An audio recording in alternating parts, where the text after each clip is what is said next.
నమస్కారం వందే భారత్ న్యూస్ 9 కి స్వాగతం. ముందుగా హెడ్లైన్స్ చూద్దాం. తడికలపూడిలో అన్నని నాటు తుపాకీతో కాల్చి చంపిన తమ్ముడు.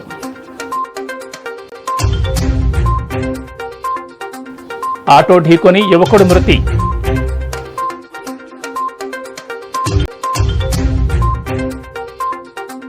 రంగారెడ్డి జిల్లా యాచారం మండల పరిధిలోని చింతుళ్ల గ్రామంలో డివైఎఫ్ఐ అంబేద్కర్ యూత్ ధర్నా.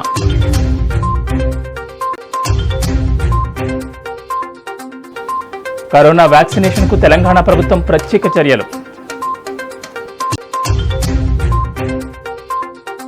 సెప్టెంబర్ 1వ తేదీ నుంచి ప్రభుత్వ పాఠశాలలు ప్రారంభం.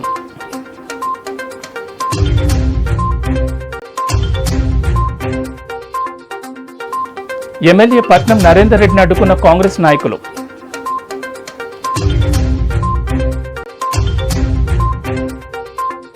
జనగామ జిల్లాలో సినిమా షూటింగ్ అదరహో.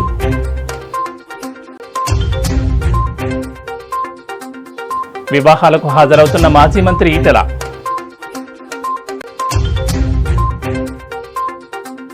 ప్రభుత్వ జూనియర్ కళాశాలలో నాణ్యమైన విద్య.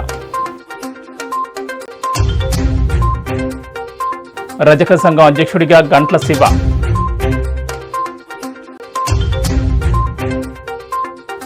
అధికారుల నిర్లక్ష్యంతో విద్యుత్ వృధా.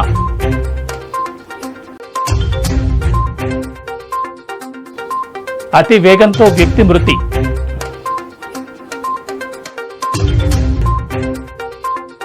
విద్యుత్ సరఫరా చేయాలని ఏఈ కార్యాలయం ఎదుట ధర్నా.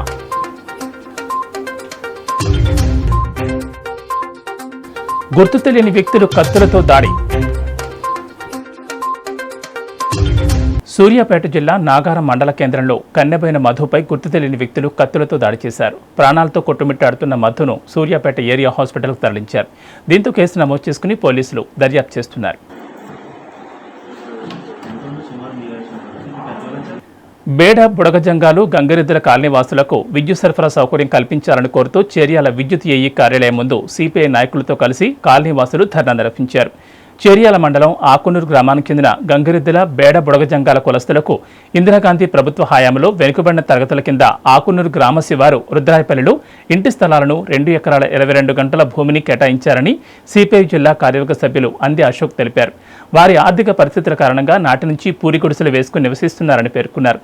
కాలనీలో విద్యుత్ సరఫరా లేక దోమలు చీడపురుగులు కాటేసి ఆసుపత్రుల పాలవుతున్నారని ఆందోళన వ్యక్తం చేశారు.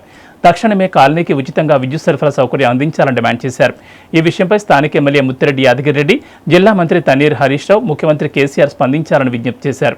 ఈ కార్యక్రమంలో సిపిఐ జిల్లా నాయకులు ఈరి భూమయ్య, కాలనీ వాసులు వానరాసి నరసయ్య, జడ్డి లక్ష్మణ్, కళ్యాణం నరసయ్య, జిడ్డి సారయ్య తదితరులు పాల్గొన్నారు. మమ్మల్ని అందరూ పట్టించుకోవాలి. హరీష్ రావు అన్న, కేసీఆర్ అందరూ పట్టించుకొని మాకు న్యాయం చేసి మా బుడిగ జంగలకు గంగెట్ల కాలనికి మాకు న్యాయం చేయాలని కోరుతున్నాము. మేము అక్కడ చాలా బాధపడిపోతున్నాము. మాకు న్యాయం చేయమని కోరుకుంటున్నా కేసీఆర్ అన్నకు. జవహర్ నగర్ పోలీస్ స్టేషన్ పరిధిలోని జమ్మిగడ్డ సాకేత్ టవర్ వద్ద రోడ్డు ప్రమాదం చోటు చేసుకుంది. అతి వేగంగా పల్సర్ బైక్పై వెళ్లి కరెంటు స్తంభానికి ఢీకొట్టగా బాచి అనే వ్యక్తి అక్కడికక్కడే మృతి చెందాడు. ఈ ప్రమాదానికి అతివేగమే కారణమని స్థానికులు తెలిపారు.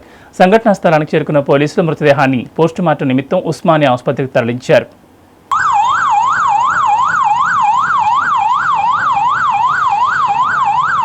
విద్యుత్ ఆదా చేయాలన్న ప్రభుత్వ ప్రకటనలకే పరిమితమవుతున్నాయని మెదక్ జిల్లా వాసాయపేట మండల కేంద్రంలోని స్థానికులు తెలిపారు. రాత్రి పగలు తేడా లేకుండా వీధి దీపాలు వెలుగుతున్నాయని పేర్కొన్నారు. అధికారులు పట్టించుకోవడం లేదని, పాఠశాల ఆవరణలో ఏర్పాటు చేసిన వీధి దీపాలు రాత్రి పగలు తేడా లేకుండా వెలుగుతూనే ఉన్నాయని ఆవేదన వ్యక్తం చేశారు.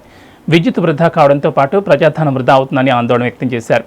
ఇప్పటికైనా అధికారులు స్పందించి ప్రతిరోజు ఉదయం వీధి లైట్లు ఆర్పివేసేలా చర్యలు తీసుకోవాలని స్థానికులు డిమాండ్ చేస్తున్నారు.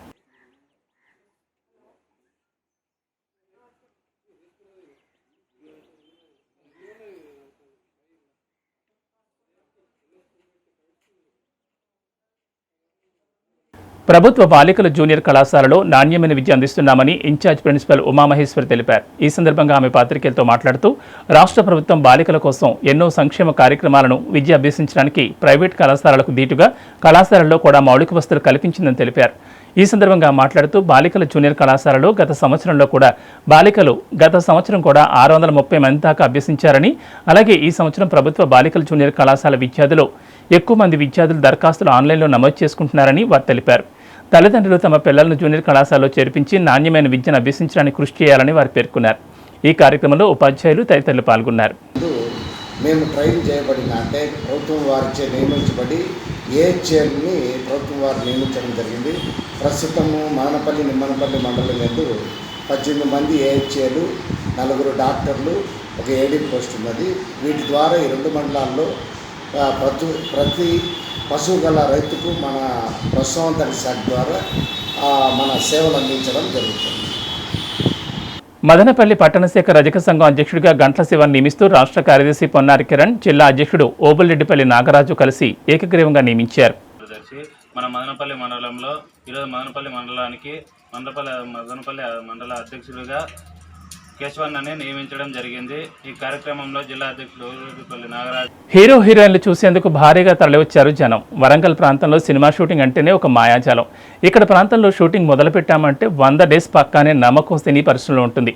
అదే తరహాలో జనగాం జిల్లా ప్రాంతం ఓబుల్ కేశవాపూర్ గ్రామంలో గ్రామానికి చెందిన రాష్ట్ర బీసీ సంక్షేమ శాఖ ప్రిన్సిపల్ సెక్రటరీ బుర్ర వెంకటేశ్వర్లు నిర్మించిన వెంకటేశ్వర స్వామి ఆలయం దగ్గర హౌస్ఫుల్ సినిమా ప్రజెంట్స్ ప్రొడక్షన్ ఆధ్వర్యంలో ప్రొడక్షన్ నెంబర్ 1 సినిమా షూటింగ్ పూజా కార్యక్రమాలతో లాంఛనంగా ప్రారంభమైంది. ముహూర్తపు సన్నివేశానికి నిర్మాత డి నరేష్ కుమార్ క్లాప్ కొట్టగా heroes Munna Puttamur, heroine Aradhi Putti camera switch on చేయగా టీఆర్ఎస్ జనగాం జిల్లా యువజన నాయకులు కొమ్మరాజు షూటింగ్ ప్రారంభోత్సవం చేశారు. ఈ సందర్భంగా డైరెక్టర్ కసుకుర్తి బాలకిషోర్ మాట్లాడుతూ వారం రోజులు రెగ్యులర్ షూటింగ్ ఇక్కడ జనగాం పరిసర ప్రాంతాల్లో జరుగుతుందని, ఇది అందరికీ నచ్చే సినిమా అవుతుందని తెలిపారు. ఈ కార్యక్రమంలో గ్రామ సర్పంచ్ రేణుక, ఎంపీటీసీ కొమ్ము సుజాత, జగదీష్, కారోబర్ రమేష్, తిరుపతి రెడ్డి, మల్లారెడ్డి, బడిక కృష్ణయ్య, సంజీవ్, కిరణ్, గొలనుకొండ కృష్ణకుమార్, సోములు, రవి, మాటూరు వెంకటేష్, శివరాత్రి రాజు మరియు గ్రామ పెద్దలు తదితరులు పాల్గొన్నారు.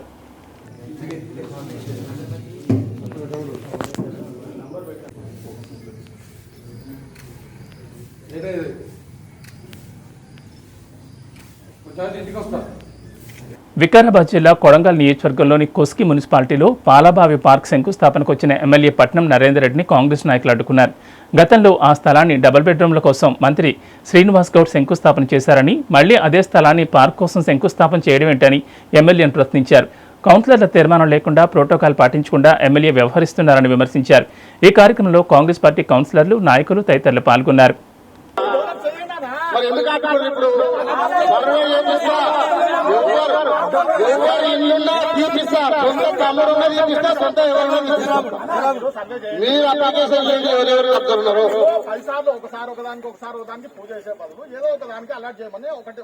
సెప్టెంబర్ 1వ తేదీ నుంచి ప్రభుత్వ పాఠశాలలు ప్రారంభిస్తున్నట్లు ప్రకటించడంతో ప్రభుత్వ పాఠశాలల అధికారులు సిద్ధం చేస్తున్నారు.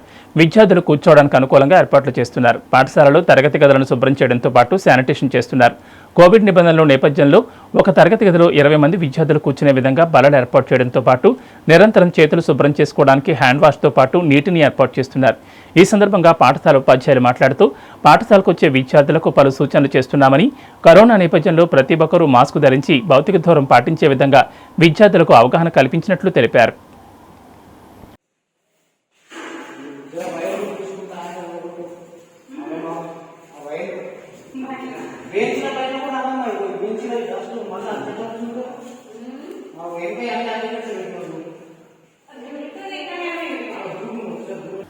కరోనా వ్యాక్సినేషన్ ప్రక్రియలో తెలంగాణ ప్రభుత్వం ప్రత్యేక చర్యలు తీసుకోవడంలో కరోనా మహమ్మారి తగ్గుముఖం పట్టిన దృష్ట్యా ప్రభుత్వం ఆదేశాల మేరకు సెప్టెంబర్ 1 నుంచి పాఠశాలలు తెరుచుకోనున్నాయి.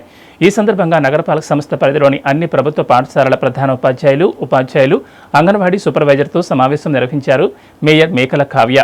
ఈ విషయంగా మాట్లాడుతూ పాఠశాలల పారిశుద్ధ్య నిర్వహణకు నగరపాలక సంస్థ అన్ని విధాలుగా సహకరిస్తుందని, పాఠశాలలు గత సంవత్సరం కాలంగా మూతపడి ఉండడంతో తరగతి గదులు శుభ్రపరిచి సోడియం క్లోరైడ్ పిచికారీ చేయనున్నట్లు తెలిపారు.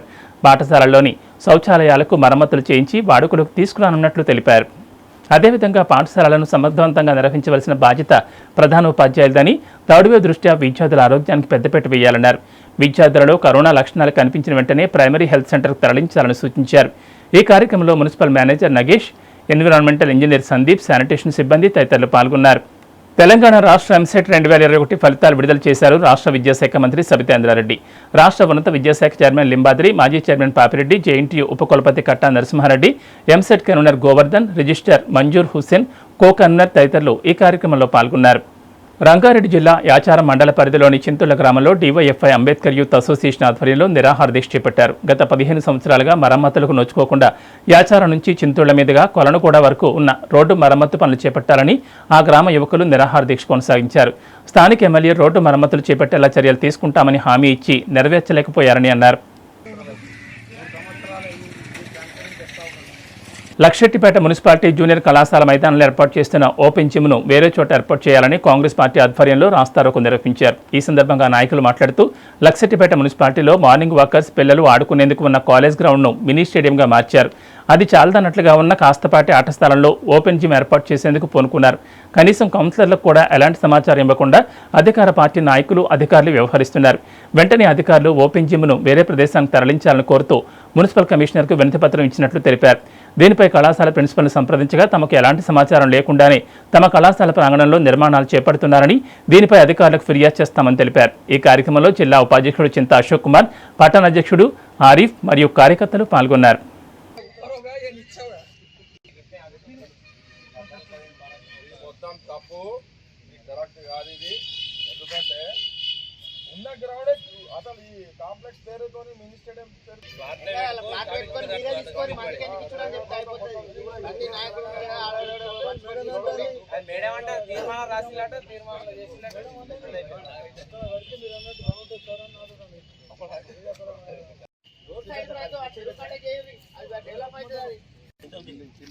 ఏదో 4 బస్సులు ఇక్కడ ఆగినాయంటే అక్కడనే అవుతాయి. అన్నదమ్ముల మధ్య గత కొంతకాలంగా వివాదాల కారణంగా తెల్లవారుజామున అన్న కోదాడ రాజేష్ను పిట్టలు పందులను వేటాడి నాటు తుపాకీతో కాల్చాడు తమ్ముడు కృష్ణమోహన్. అన్న అక్కడికక్కడే మృతి చెందాడు. పరారీలో తమ్ముడు గాలింపు చర్యలు ప్రారంభించారు పోలీసులు. ఘటనా స్థలానికి చేరుకున్న వివరాలు సేకరిస్తున్నారు ఎస్ఐ వెంకన్న, పోలీస్ సిబ్బంది.